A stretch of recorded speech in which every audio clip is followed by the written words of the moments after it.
নববর্ষের দিন সকালবেলা ঠাকুর প্রণাম করে আর বড়দের প্রণাম করে বেরিয়ে পড়লাম আরও একটা ভালো জায়গার উদ্দেশ্যে। আর এখানে আমরা স্টেশনে চলে এসেছি আর ট্রেনেও উঠে পড়েছি।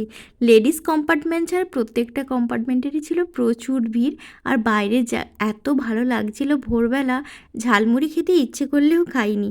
চলে এসেছি এখন ঠেলাঠুলি করে প্রচুর ভিড়ে আর একটা ট্রেন বেরিয়ে মাদপুর স্টেশনে। আর এসে আর একটা টোটো ধরে আবার চলে এলাম আমাদের মেন গন্তব্যে। কোথায় এসছি তোমরা যদি জায়গাটা চিনে থাকো একটু কমেন্ট করে জানিও আগেই। আর আমরা এসছি মাদপুরের বিখ্যাত মনসা মায়ের মন্দিরে। আর এটা আমার প্রথমবার, বৌদিরা আগে এসছে।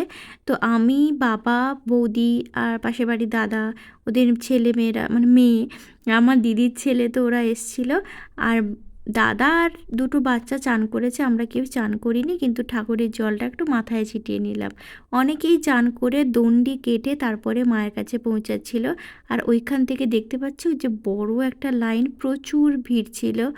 আর আমরা তো কোনো রকমই ঢুকতেই পারছিলাম না, আর অনেকটা পথ আসতে হবে। কি করব, সেজন্য মায়ের একটা প্রতিমা কিনলাম, পুজোও দেওয়া হবে আর তাড়াতাড়ি ঢোকাও যাবে। প্রতিমা যারা নিচ্ছেন তাদেরকে তাড়াতাড়ি ঢুকতে দিচ্ছেন, সেজন্য বাবা আর দাদা একটা প্রতিমা নিয়ে এসে এখানে পুজো করলো। আমরা তাড়াতাড়ি ঢুকতেও পারলাম আর পুজোটা খুব ভালো হলো, আমার তো বেশ ভালো লেগেছে।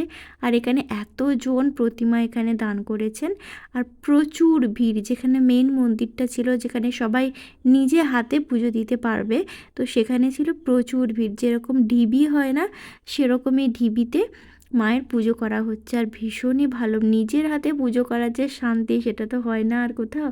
তো সবাই খুব মন ভরে পুজো দিচ্ছে, খুব জোরজার করে আমি একটা ভিডিও ক্লিপ নিতে পেরেছি।